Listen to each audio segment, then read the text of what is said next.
Olá, professores. Eu sou Rodrigo Luz e a minha dupla é a Júlia Palma. E o nosso projeto é o Piano Verse. Eu vou começar pela demonstração do projeto e depois, na sequência, eu vou falar um pouquinho sobre o código para vocês. Então, uma primeira coisa que eu gostaria de pontuar é que o nosso programa está demorando alguns segundinhos para abrir. A gente já diminuiu um pouquinho o tamanho das imagens para ver se ajudava, mas depois que ele roda, ele funciona perfeitamente, né? Tanto as teclas de voltar quanto as teclas de avançar. Então essa aqui é a nossa página inicial. A gente tem uma indicação no canto inferior esquerdo, que é a tecla Q, para você iniciar o que a gente está chamando também de simulador. E uma indicação que é a tecla ESC, que é para sair das telas. Essa tecla não fecha essa nossa janela do nosso programa, mas ela volta entre as telas internas. Então, começando a demonstração, eu estou clicando a tecla Q. E quando eu clico a tecla Q, ela vai para um outro menu, que é para eu escolher entre três opções. A primeira seria a tela B, que é um ensaio em cima de uma partitura. A segunda é a tela N, que é um outro ensaio em cima de uma segunda partitura. E por último, a tela M, que seria uma tela de treinamento para iniciantes. Então, toda essa parte inicial do nosso projeto, ela tem essa música de fundo, e aí quando você clica em uma das telas, essa música para e inicia o programa. Então, estou clicando na tecla B. Aqui a gente vai ter uma tela de carregamento e vai abrir uma tela onde a gente tem uma partitura descendo por trás do teclado, e eu vou demonstrar agora o funcionamento das teclas.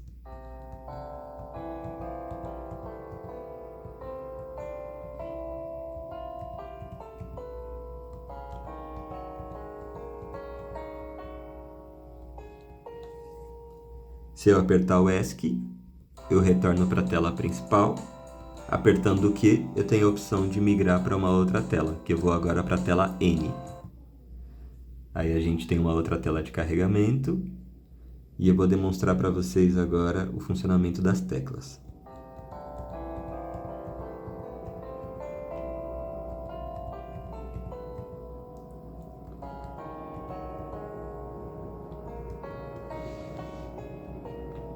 E aí uma coisa que a gente comenta um pouco no relatório é que essa imagem de fundo ela não tem bem uma relação com as teclas, o acionamento.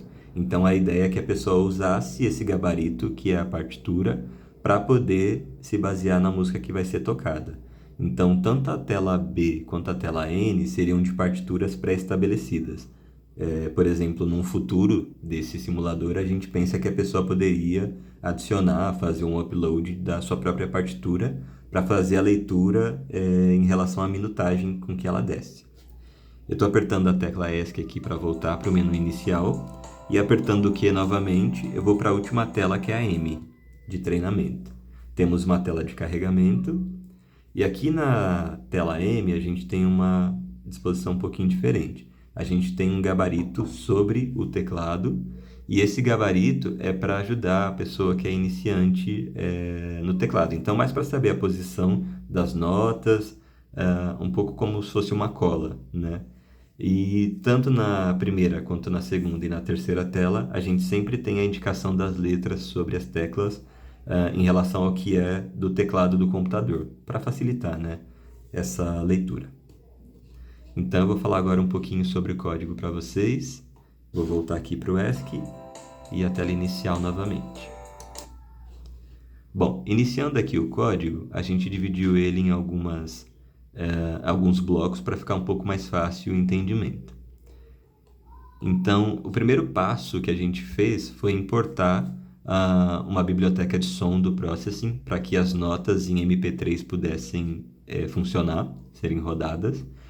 E depois que essa biblioteca foi importada, a gente colocou aqui nota a nota em MP3 para a gente conseguir ter o som das teclas. O próximo passo foi fazer a indicação de quais teclas do teclado corresponderiam a cada nota, né? Então aqui, na verdade, a gente só faz um chamamento primeiro de quais são as teclas que a gente vai usar, e depois a gente faz essa relação. Aqui também a gente tem a definição das cores que as teclas do piano vão ter. Então a gente está usando o branco para as naturais, o preto para sustenidas e cinza toda vez que você aciona uma tecla. Ela dá como se fosse um brilhozinho cinza, né? Uma diferenciação cinza, perdão. Aqui a gente está usando a ferramenta Boolean, que é para ela fazer o verdadeiro ou falso em relação às 3 telas que a gente tem. Depois a gente tem as imagens de background, então a gente está usando aí umas 7 imagens mais ou menos, contando com tela inicial e as transições entre as telas. Aqui as posições delas em relação à nossa caixa.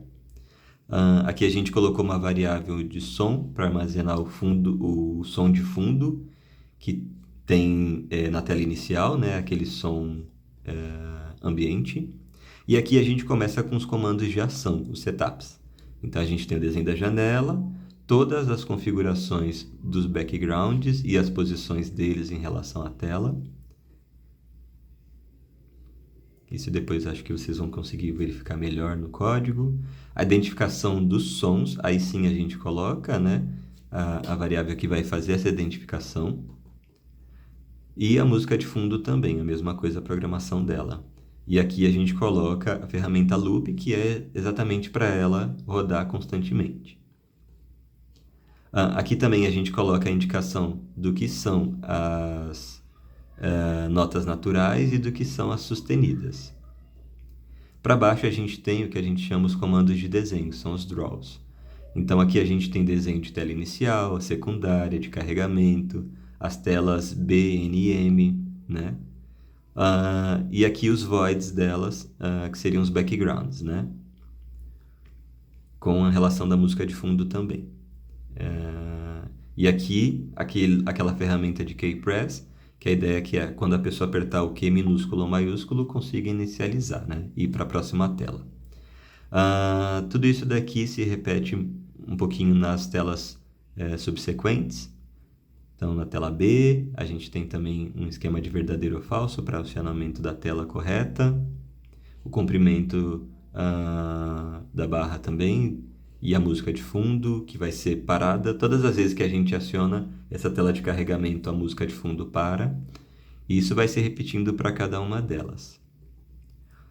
Aqui embaixo a gente tem as propriedades da tela de carregamento, então as cores que a gente definiu.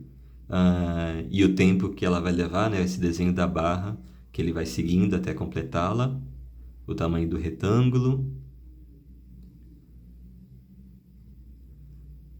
E aqui embaixo a gente tem as propriedades da tela B. E aí a gente vai seguindo com a propriedade de todas as telas, né? O looping da imagem de fundo, que é acionado aqui.